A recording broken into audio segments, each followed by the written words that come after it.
신속히 따라야 됩니다. 자, 우리 선생님. 아니야. 안 돼.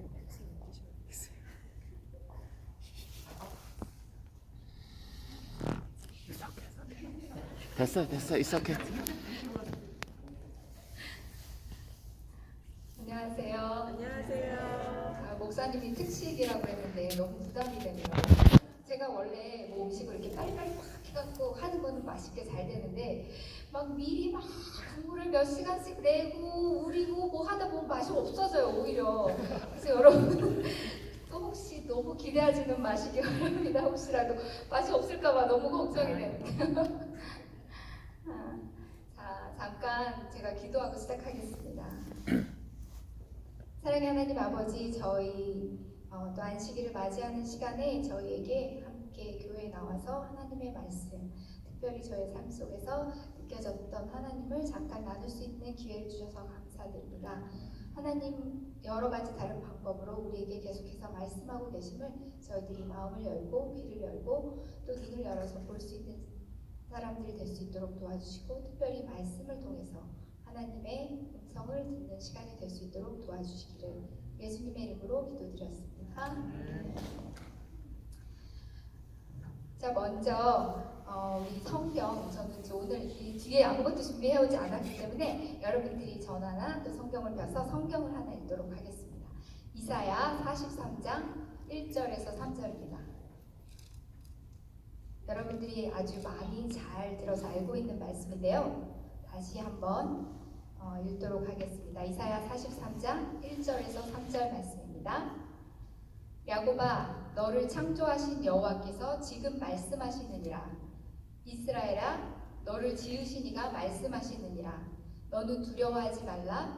내가 너를 구속하였고 내가 너를 지명하여 불렀나니 너는 내 것이라. 내가 물 가운데로 지날 때에 내가 너와 함께 할 것이라. 강을 건널 때에 물이 너를 침몰하지 못할 것이며 내가 불 가운데로 지날 때에 타지도 아니할 것이요 불꽃이 너를 사르지도 못하리니 대저 나는 여호와 내 하나님이요 이스라엘의 거룩하니요 내 구원자임이라. 여러분 이 성경절들은 여러분들 항상 뭐 이렇게 힘들고 어려울 때 많이 읽고 또 생각하는 말씀이라고 생각합니다.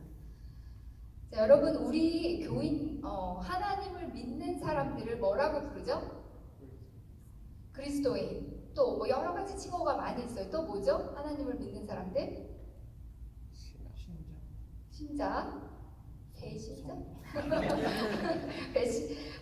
또 뭐 크리스찬 여러 가지 성경에서 하나님을 따르는 사람들, 하나님의 백성을 뭐라고 불렀죠? 이스라엘 백성들이라고 불렀잖아요. 하나님의 특별히 택하신 백성들 이스라엘이라고 불렀고 또 우리를 지금 영적 이스라엘인이라고 항상 그렇게 칭호를 하죠. 그래서 하나님을 믿는 사람들은 영적 이스라엘이라고 하셨고 이사야의 43장에도 보면 야곱아 너를 창조하신 이가 말씀하시니라. 이스라엘아 너를 지으신 이가 말씀하시니라. 이렇게 말씀을 시작을 하셔요. 근데 이스라엘이라는 이름을 받은 사람은 누구신지 다 알죠? 누구죠? 야곱이 이스라엘이에요. 근데 이스라엘의 원조 그 야곱을 이스라엘이라고 부르셨고 그래서 저는 오늘 이 야곱에 대해서 한번 생각을 해보려고 합니다. 여러분들 아시겠지만 야곱은 이삭의 아들입니다. 또 이삭은 아브라함의 아들입니다. 여러분 아브라함은 다들 너무나 잘 알고 있잖아요. 믿음의 조상 하나님께서 특별히 구별해서 또 내오고 이스라엘 백성의 어떤 면에서 이제 시초가 되는 그런 아브라함이었는데 하나님이 아브라함도 아브람에서 아브라함으로 이름을 바꿔주시고 하셨는데 아브라함 백성이라고 하지 않으시고 이삭 백성이라고 하지 않으시고 이스라엘 백성이라고 되었어요. 그래서 그리고 또 성경상에 또 수많은 의인들도 많이 있잖아요. 뭐 요셉이라든지 다니엘이라든지 뭐 요셉 백성도 아니고 우리를 특별히 이스라엘 백성이라고 하셨는데 왜 그러셨을까? 제가 한번 생각을 했는데 뭐 제가 오늘 그거에 대해서 뭐 신학적 깊은 답을 드리려고 하는 건 아니고요. 그냥 영적 이스라엘인으로서 그 이스라엘의 이름을 받았던 야곱을 한번 생각을 하게 되었어요. 그래서 그 야곱의 삶을 통해서 어떤 면에서 우리의 삶을 한번 대조해 볼 수 있었고 그 야곱의 삶에서 뭔가 배울 수 있는 것이 있지 않을까 생각을 하게 되었습니다. 먼저 창세기 37장으로 가보면 요셉이 애굽으로 팔려가게 됩니다. 여러분 그 이야기 너무나 잘 아시죠? 근데 이제 그 애굽으로 팔려가는 요셉이 부조와 선지자라는 책에는 이렇게 나와 있어요. 그때 끌려가면서 요셉의 생각은 그의 아버지의 하나님께로 향하였다라고 나옵니다. 요셉이 지금 이제 사막에서 팔이 묶여서 끌려가고 자기의 삶에 있어서 이제 끝이구나. 나는 이제 애굽으로 끌려가면 가족이건 뭐건 모든 것이 끝이고 나는 거기 노예로 팔려져서 평생 나는 노예로 살아야 되구나 하는 그런 정말 일말의 희망도 없는 그런 상황에서 요셉이 기억한 건 아버지의 하나님이라고 이렇게 나와 있었어요. 그래서 요셉이 생각했을 그 아버지의 하나님은 도대체 누구였을까? 그것은 결국 야곱의 하나님이잖아요. 근데 그 하나님은 어떤 분이셨을까? 기억한 하나님은 어떤 분이셨을까? 아마 요셉이 그때 이제 한 16살 됐을 텐데 그가 요셉이 어렸을 때부터 아버지를 통해서 들었던 아버지의 삶은 어떤 면에서 정말 너무나도 평탄하지 않았어요. 그 야곱은 에서 자기 형을 속이고 정말 아버지와 어머니와 제대로 인사도 못하고 도망해서 갔고 그런 자기의 잘못된 선택으로 인해서 그가 이제 시작된 그의 야곱의 삶에서 도망가는 길에서 물론 잠을 자다가 사닥다리에서 천사가 오르락 내리락 하면서 하나님께서 약속을 함께 계시겠다는 약속을 주어졌지만 그 약속을 받은 야곱은 여전히 그 힘든 여정을 시작해야 되는 그런 상황이었어요. 그리고 나서 그 약속을 받고 가서 그 자기 삼촌 라반의 집에서 정말 띠용 꿈에 그리던 정말 이상형의 여자를 만나서 뭔가 괜히 햇살이 돋고 환할 것 같은 그런 삶의 시작이었지만 여전히 아시다시피 7년을 죽어라 일하고도 그 아내를 얻지 못하고는 또 언니를 아내로 받게 되고 그러고 나서 또다시 7년이라는 시간을 그 여자를 위해서 열심히 일해야 됐었어요. 그러니까 아무리 약속을 받고 하나님이 함께 계신다고 했지만 또 다른 벽이 생기고 산이 생기고 그런 힘든 일이 계속 생겼어요. 그래서 드디어 14년 만에 와이프를 얻어서 결혼을 했지만 그렇다고 이제 드디어 해피엔딩일까요? 여전히 그는 안정을 찾지 못했습니다. 라반 삼촌 집에서 계속 부당한 대우를 받았고 특별히 이제 이 두 와이프들 사이에서 얼마나 힘들게 그 삼각관계를 넘어서 막 사각관계 거기에다가 이제 여종들까지 들어오고 여종들에서 낳은 자녀들의 막 그냥 진짜 정말 이런 막장도 막장 이런 막장이 없을 정도로 그런 삶을 이제 계속 살다가 결국에는 고향으로 돌아가기로 결심을 하죠. 그래서 그 고향으로 돌아가면서 여러분도 아시다시피 약복 강가에서 정말 깊은 고뇌와 시름과 어려움을 당합니다. 그거 우리가 많이 알고 있죠. 그래서 야곱의 환란이라고 이런 이야기들을 많이 하잖아요. 근데 그 한 것이 아니더라도 이 야곱의 삶은 그냥 환란과 환란의 연속이었던 것 같아요. 그리고 나서 그 야곱 강가에서 씨름을 하고 밤새도록 씨름을 하고 하나님께서 그에게 다시 약속을 주시고 새 이름을 주셨지만 거기서 또 끝은 아니었어요. 결국 그 강을 건너서 형과는 화해는 했지만 돌아오는 거기 고향으로 돌아가는 길에 자기의 사랑하는 아내가 베냐민을 낳고 베냐민을 낳으면서 아내는 죽어요. 그러고 나서 거기 가는 고향에 도착하지 못한 상태에서 아내는 묻고 그렇게 돌아와서 고향에 정착을 했지만 또 거기서도 안정이 되지 않고 결국은 형들과 자녀들은 계속해서 시기와 질투로 아마 싸웠을 거예요. 그랬기 때문에 요셉을 질투하고 또 결국은 요셉을 팔게 되는 그런 상황까지 온 거예요. 그렇다면 요셉이 봤을 때는 진짜 아버지의 삶처럼 파란만장하고 힘든 삶인 중에서 도대체 어떤 하나님을 요셉은 보게 된 걸까요? 과연 그 어떤 하나님을 자기 하나님을 모시겠다고 그렇게 요셉은 생각을 하게 된 걸까요? 제가 다시 여러분들 처음 이사야의 성경 말씀으로 다시 돌아가 보겠습니다. 43장 2절에 보면 내가 물 가운데로 지날 때에 내가 너와 함께 할 것이라. 강을 건널 때에 너를 침몰하지 못할 것이며 불 가운데로 지날 때에 타지도 아니할 것이요 불꽃이 너를 사르지도 못하리니. 이 말씀은 여러분들 많은 위안을 받죠. 이 말씀으로. 근데 사실 생각해보면 이 말씀은 우리에게 너 하나님 믿으면 평안하고 안정되고 행복한 데서 그렇게 살 것이야 라고 말하지 않아요.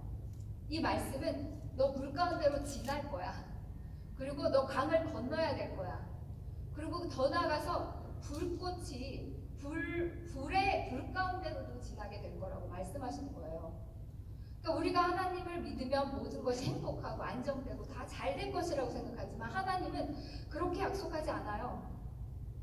너 이런 힘든 거, 홍수, 재해 모든 거 다 만날 것이라고 말씀을 하시는 것입니다. 우리 그리스도인의 삶, 아니 꼭 그리스도인이 아니라고 해도 이 세상에 살아가는 삶은 어느 곳에 머물러서 사는 삶이 아니에요. 그냥 지나가는 삶이에요. 우리 그런 말씀 많이 들었잖아요. 이 또한 지나가리라. 어려움, 역경, 고난 이런 것만 지나가는 것이 아니라 때로는 기쁨, 즐거움, 행복 이런 것도 지나가요. 이 세상에 살다 보면.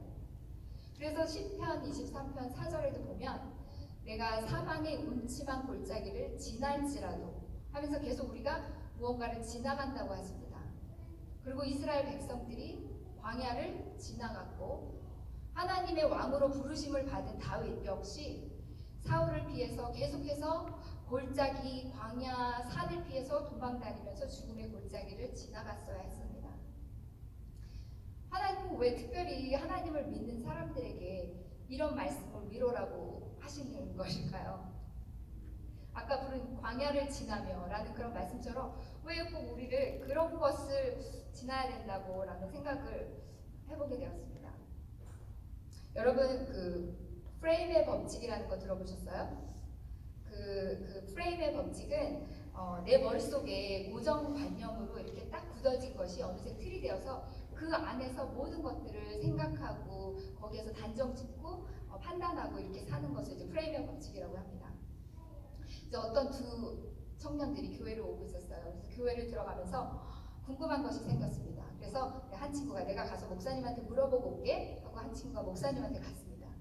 목사님, 기도를 하는데 너무 힘이 듭니다. 기도하면서 혹시 담배 펴도 됩니까? 목사님 고개 끄덕이시는데 그렇게 물었어요. 그랬더니 목사님이 무슨 말을 하냐고, 경건하게 기도를 하는데 무슨 담배 필 생각을 하냐고, 담배 피우면 안 되지 당연히, 이렇게 얘기를 했어요. 그래갖고 이 청년이 와서 목사님이 이렇게 얘기를 했다고 다른 청년한테 얘기했어요. 근데 다른 청년이 잠깐 기다려봐. 다른 청년이 목사님한테 갔어요. 그러고 나서 목사님한테 목사님 혹시 제가 담배를 피면서 기도를 해도 될까요? 이렇게 물었어요. 근데 목사님 뭐라 그랬을까요? 아 물론 기도는 언제든지 할 수 있는 것이라네. 담배를 피면서라도 그렇게 하나님을 찾으면 하나님 응답하신다네. 이렇게 얘기를 했답니다. 여러분 그렇다고 꼭 기도하면서 담배 피울 생각하지 마시고요. 근데 우리가 생각을 바꾸면 똑같은 상황인데 될 수도 있고 안 될 수도 있는 거예요. 여러분 여대생이 밤에 나가서 술집에 가서 일을 한다 그러면 여러분 어떻게 하시겠어요? 손가락질하고 비난할 것입니다. 그런데 술집에 나가는 여자가 낮에 대학에서 공부를 한다 이러면 어떻게 생각하죠? 오 멋지다, 대단해 이렇게 생각을 할 것입니다. 우리는 이렇게 삶에서 이 프레임의 법칙을 한번 생각해 볼 필요가 있을 것 같아요. 우리는 이렇게 너무 고정관념이 딱 정해져서 고난, 슬픔, 아픔, 어려움 이런 걸 생각하면 항상 부정적으로 생각해요. 그런 거 안 왔으면 좋겠고 빨리 피해 갔으면 좋겠고 물에 빠지고 불에 들어가야 되고 강을 건너야 한다 그러면 왠지 그건 너무 힘든 일인데 왜 하나님이 이렇게 나에게 이런 일을 허락하시지? 라는 그런 생각을 하게 되죠. 저희가 지난 3월에 하와이를 다녀왔어요. 하와이를 가서 이제 여행을 한 중에 많이 이제 하이킹을 많이 다녔어요. 저희가 그래서 이제 저희 숙소에서 하이킹까지 가는 여러 분들이 있었는데 하이킹을 가면서 이제 작고 큰 터널들을 꽤 많이 지나게 됐어요. 근데 이제 터널을 지나면 여러분들은 어떻게 하시나요? 그냥 아무 생각 없이 그냥 가시죠. 저희는 이제 어렸을 때부터 아이들이랑 터널을 지나면 터널이 딱 들어가면 그죠? 숨을 잡고 있다가 터널이 딱 넘어 이렇게 하고 이제 터널에서 숨을 뱉기도 그런 이제 항상 아이들과 이제 그런 게임을 하면서 터널을 지나다녔어요. 그리고 터널이 들어간다 그러면 이제 터널 나온다 그럼 우리 남편 미리 얘기를 해주면 아이들이 막 하고 있다가 이제 어떤 때는 길면 빨리 저 그 터널 끝에 빛이 들어오기를 막 기다리면서 하고 막 이제 어떤 사람은 저 같은 사람은 제일 먼저 이제 숨을 뱉고 이렇게 하는데 어느 날 이제 아침에 새벽에 일출을 보러 가기로 했어요. 그래서 아침에 새벽 4시에 일어났어요. 그래서 이제 일찍 일어나갖고 일출을 보러 가려면 하이킹을 해서 일출을 보러 가려면 어느 정도 시간이 있으니까 그래서 새벽에 일찍 막 그냥 잠도 제대로 안 깨는 상태에서 이제 나왔어요. 근데 새벽에 여러분들 이제 해가 뜨기 전에 제일 어둡다고 하잖아요. 근데 그 어두운 길을 가다가 전에 다니던 똑같은 그 터널을 딱 지났는데 갑자기 이제 프레임의 법칙이 생각나는 것처럼 뭔가 다른 일이 생겼어요. 항상 우리가 이제 다닐 때는 이 터널을 들어가면 깜깜한 곳으로 이제 들어갔다 하고 딱 이렇게 숨을 멈춰야 되는 곳이었는데 깜깜한 밖에서 터널로 딱 들어가니까 화난 거예요. 터널 안이 더 화난 거예요. 그래서 그 터널 안을 지나면서 밖이 깜깜할 때는 오히려 이 터널 안이 더 환한 곳이 되는구나 그런 생각을 하게 되었어요. 그리고 때로는 비가 오거나 바람이 심하게 불면 오히려 터널 안에 들어오면 비를 피할 수 있는 곳이 되고 오히려 바람을 피할 수 있는 그런 곳이 터널이라는 것을 느끼게 되었어요. 우리는 많은 경우에 터널 하면 되게 부정적으로 생각하죠. 이 삶의 깊은 어둠의 터널은 언제 끝이 날 것인가 막 이런 항상 그렇게 하면서 빨리 이곳을 빠져나가야 되고 이곳을 빠져나가면 뭔가 핑크빛 인생이 쫙 펼쳐질 것 같고 항상 그런 식으로 고정관념으로 생각을 하기 쉬워요. 그리고 나서 우리의 삶의 터널, 이 빨리 터널을 지나야지 하면서 생각하는 것이 학생들은 빨리 공부를 힘든 지긋지긋한 공부를 빨리 끝내서 좋은 직장을 얻으면 또 싱글들은 이 외로움의 끝은 어딘가 빨리 짝을 만나서 결혼을 하고 그러면 뭔가 아름다운 삶이 펼쳐질 것 같고 또 어떤 몸이 아프거나 정신적으로나 마음이 아픈 사람들은 이 문제가 빨리 해결되면 모든 것들이 아름답게 다시 다 펼쳐질 것 같고 해결될 것 같은 그렇게 생각을 하게 됩니다. 그러면서도 과연 내가 여기를 끝을 지나갈 수 있을까? 그런 두려움과 의심이 들기도 하죠. 근데 아까 말한 대로 생각을 한번 바꿔볼 필요가 있을 것 같아요.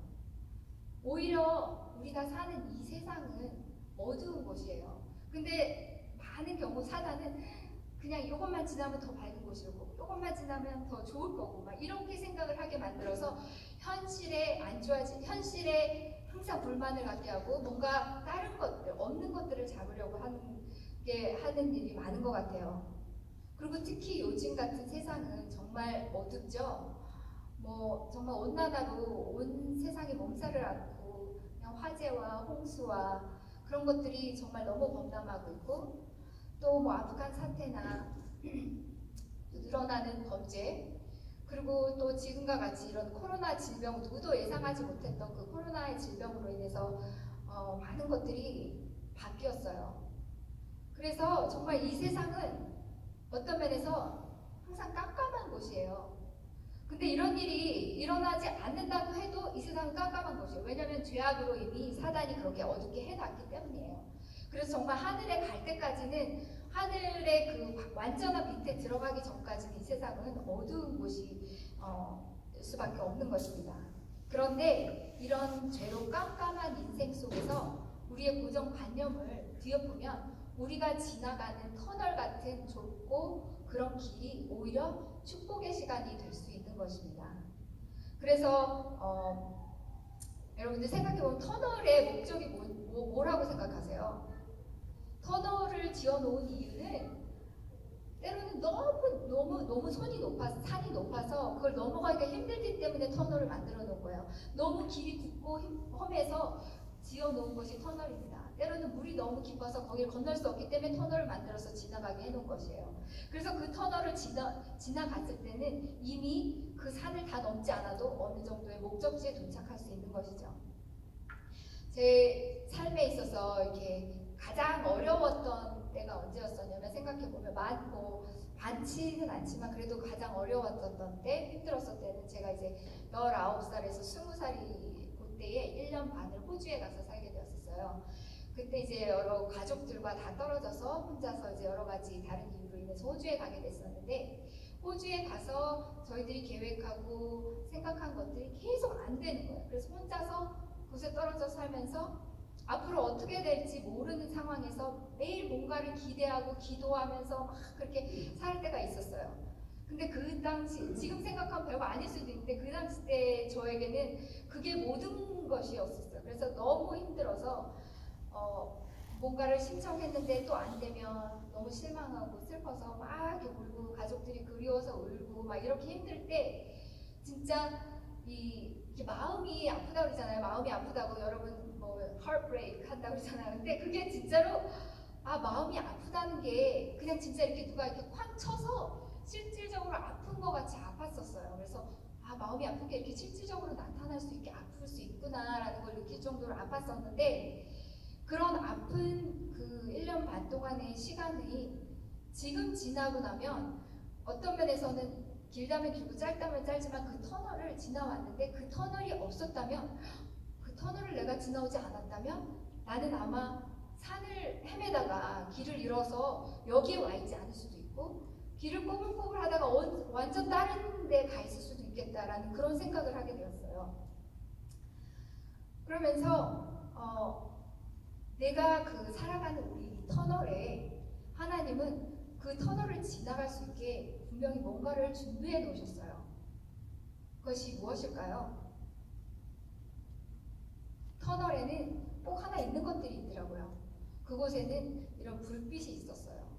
터널에 불빛이 없다면 아마 그냥 땅굴, 그냥 갇혀져 버리는 땅굴이 될 텐데, 하나님은 분명히 터널에 빛을 이렇게 만들어 놓으셨었어요. 그래서 그 터널에 빛을 놓으셨고, 그 빛을 따라가다 보면 터널을 빠져나오게 되어 있었어요. 저의 그 호주에서의 어려웠던 삶에서는 빛이 무엇이었나 생각해 봤더니, 정말로 그 힘든 시간에 교회를 통해서, 교회 와서 하나님의 말씀, 특별히 목사님의 말씀이 되게 도전이 됐었어요, 그때. 그래서 그것이 하나님께로 돌아갈 수 있게 해줬고, 말씀을 보게 해줬고, 그것이 나에게 하나의 빛이 되었어요. 그리고 또 그곳에서는 굉장히 아름다운 자연이 저한테는 정말 굉장한 사랑으로, 이렇게 위로로 되게 다가왔던 것 같아요. 그래서 그 자연들을 보면서 항상 감사하고 막 그랬어요. 제 막내딸 이름이 박이슬이에요. 근데 제가 그 이름을 지은 이유가, 이제 내가 셋째가 딸이라는 얘기를 듣고 이름을 뭘로 할까 하다가, 저는 이제 그때 호주의 시드니에 살았거든요. 그래서 시드니로 지어야지 이렇게 마음을 먹었어요. 근데 우리 어머니가 오셔서 한국 이름 지었니? 그래서 아니요. 한국 이름 이슬이 어떠니? 그러는 거예요. 그래서 이슬이 좀 촌스러운 것 같아. 이제 이렇게 생각했어요, 사실 처음에는. 그러고 났는데 내가 시드니라고 지려고 그랬잖아요. 그랬는데 제가 그 호주 시드니에 있을 때 굉장히 힘들 때 학교를 갈 때 팍을 지나가요. 팍을 지나가는데 아침에 팍을 지나가다 보면 아침 이슬이 이렇게 쫙 내려서 햇빛에 반사되면서 바짝바짝 하는 거는 이렇게 보면서 수정길을 걷는 것 같은 그런 느낌이었어요. 그래서 그런 거를 이렇게 보면서 하나님이 살아계시고 하나님이 나를 돌보고 계시고, 그런 거를 이렇게 은연중에 느꼈어요. 그래서 하나님이 나를 사랑하시는구나, 이런 걸 느끼게 했던 그런 팍을 몇 개 지나가면서 그 생각이 나는 거예요. 근데 저희 남편 이름이 팍이잖아요. 그러니까 이게 딱 맞는 거예요. 그래서 시드니 이슬 팍백이더라고요. 그래서 이제 시드니 이슬 팍이 됐어요. 그래서 그런 이제 그런 자연을 통해서 그것이 나의 터널을 지나갈 수 있는 어떤 하나의 빛이 되었고, 또 교회의 친구들이나 교우님들의 그 따뜻한 돌보심과 그런 우정 같은 것들이 또 나에게 어떤 내가 안전하게 도달할 수 있는 불빛이 되어서 하나씩 하나씩 지나갈 수 있게 해줬던 것 같아요. 그러나 무엇보다도 가장 이렇게 슬플 때 막 하나님한테 이렇게 때를 부리고 불평하고 그럴 때 하나님이 이렇게 안아주시는 것 같은 그런 느낌을 많이 받았었어요. 그래서 그것이 또 하나님이 저에게 주신 빛이었지 않았나 이런 생각을 하게 되었습니다. 여러분 여기 혹시 여러분들 중에 지금 이렇게 삶의 긴 터널을 지나고 있는 것 같은 그런 답답함과 힘듦과 어려움을 겪고 계신 분들이 계십니까? 혹은 우리 이웃의 또 교우님들이나 친구 중에서도 그런 어려움과 슬픔을 경험하고 있는 사람들이 있다고 믿습니까? 그런 이 세상을 지나가면서 그런 것을 지나가지 않을 수 없습니다.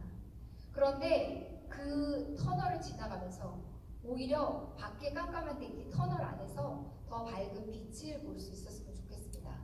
그리고 혹시 우리는 지금 이제 힘들지 않다고 하더라도 여러분들이 그 터널 안에 작은 빛이 되어줄 수 있습니다.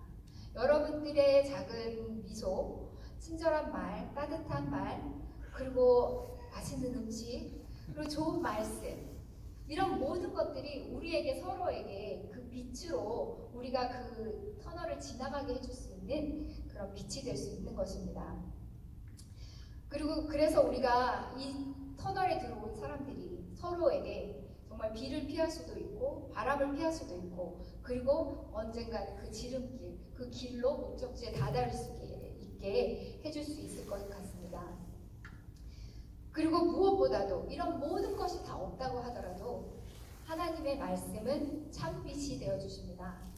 그래서 성경의 뒤에 말씀은 내 발의 등이요 내 길의 빛이니이다 이렇게 말씀하셨는데 저는 이번에 이 말씀을 준비하면서 하나님이 특별히 주님의 말씀은 뭐 내 마음의 기쁨이요 뭐 이렇게 말씀하시고 계시지 않으시고 내 발의 등이요 빛이라고 하신 거는 이미 하나님은 우리가 어둠 속에서 걸어갈 걸 아셨기 때문이라는 생각을 하게 되었습니다. 그래서 우리가 어둠 속에 걸어갈 때 하나님의 말씀이 빛이 되고 등이 될 것입니다. 야곱의 이야기로 돌아가서 야곱의 삶은 정말 아까 말한 대로 긴 어두움과 슬픔과 환난과 그런 것들의 터널의 연속이었습니다. 그래서 그런 그 야곱의 삶을 통해서 요셉이 보았던 것은 무엇이었을까요? 그 야곱의 그 힘든 삶 속에서 우리가 아까 광야를 지나며를 노래를 하면서 배웠던 것처럼 주님 손 놓고는 단 하루도 살 수 없는 곳. 아마 야곱이 그걸 느꼈을 것 같아요. 그래서 매 순간순간 특별히 그렇게 힘든 순간순간 주님 손을 계속 붙들고 주님이 주시는 그 빛을 계속해서 따라가는 그 아버지 그리고 빛을 보여주시고 알려주시는 하나님을 요셉이 기억했던 것 같습니다.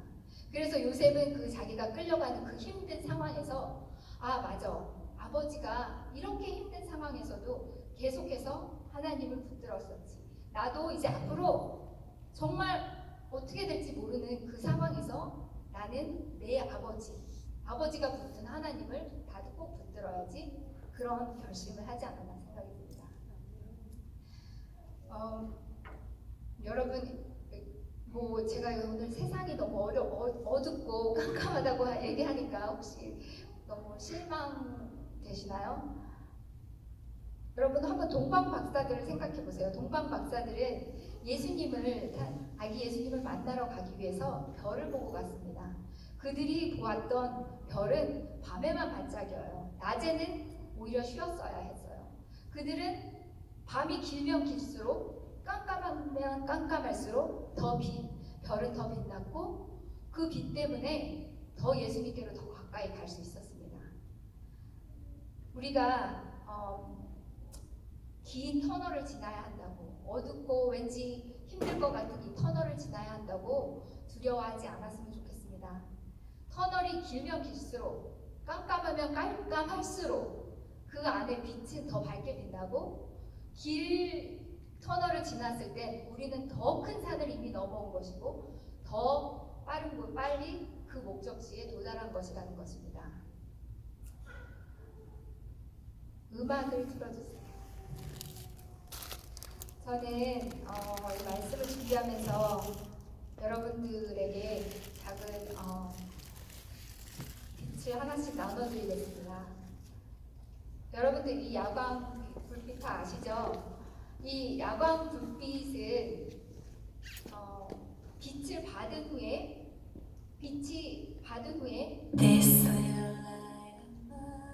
빛을 받은 후에 그 다음에 불이 꺼지면 이 빛을 발합니다. 지금 그냥 볼 때는 그냥 노란 작은 별 이렇게 생각하지만 이 빛이 계속해서 빛을 받고 있다가 오히려 불이 꺼지면 깜깜해지면 빛을 비춥니다. 여러분들의 존재가 무엇을 해서가 아니라 무엇을 하면 더 좋죠. 정말 맛있는 음식을 대접하고 좋은 말씀을 준비해 주시고 또 사랑을 나누고 또 좋은 말을 따뜻한 말을 해주고 그렇게 하면 더 좋겠지만 그저 여러분들의 그냥 존재 자체가 서로에게 빛이 되었으면 좋겠습니다. 내가 지금 힘이 든다면 이곳에서 혹시 다른 사람들을 통해서 빛을 볼 수 있으면 좋겠고 내가 조금 안 힘든다면 내가 받은 그 빛을 다른 사람들에 비춰서 힘들고 어려움을 지금 걸어가고 있는 사람들에게 빛이 되어주었으면 좋겠습니다. 이 터널 오늘 이 별을 가지고 집에 가셔서 스티커를 그렇게 떼면 아마 천정이나 벽에 붙을 거예요. 한번 붙이시고 오늘 밤에 불을 끄고 한번 생각해 보셨으면 좋겠습니다. 나는 내가 지금 너무 힘들다면 하나님이 나에게 주시는 빛을 보고 지금 걸어가고 있는 것인가?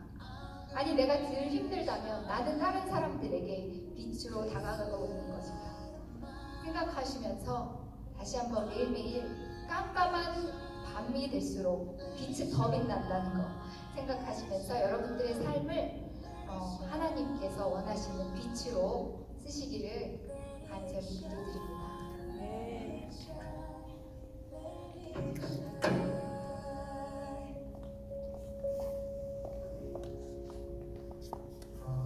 여러분 오늘 정말 너무 잘 오셨죠? 우리 각자 표현하지 못했었지만 우리의 마음속에 그 터널을 언제 지날까 했던 우리들의 마음속에 그 터널을 어떻게 바라봐야 할지 우리 말씀해 주신 장님께 진심으로 감사를 드립니다. 저는 특별히 굉장히 제 마음에 도전이 되고 감사한 것은 여행 중에 터널 한 번 지났을 뿐인데 그 짧은 터널을 지나는 일상생활 속에서의 작은 경험으로 하나님의 더 깊은 음성을 묵상하고 그 속에 여러 가지 성경적인 원리들을 찾아내시는 그 삶, 또 그것을 적용하시는 모습이 더더욱 저희들의 마음에 큰 도전이 되고 또 좋은 모범이 되시지 않았나 이렇게 생각이 듭니다. 여러분도 그렇게 생각하시나요? 오늘 말씀 주신 우리 장로님 그 모든 말씀이 아름답게 그렇게 계속 축복의 열매가 맺히시기를 간절히 바라겠습니다. 저희가 오늘 그 광야를 지나며 한 번을 더 부르고 우리 장로님의 기도로 마치면 좋겠는데 왠지 터널을 지나며로 불러야 되지 않나 하는 생각이 들긴 합니다. 하지만 그냥 광야로 부를게요. 광야로 부르지만 저희가 그 마음속에는 터널에 대한 메시지를 생각하시면서 같이 부르고 우리 장로님의 기도로 마치도록 하겠습니다.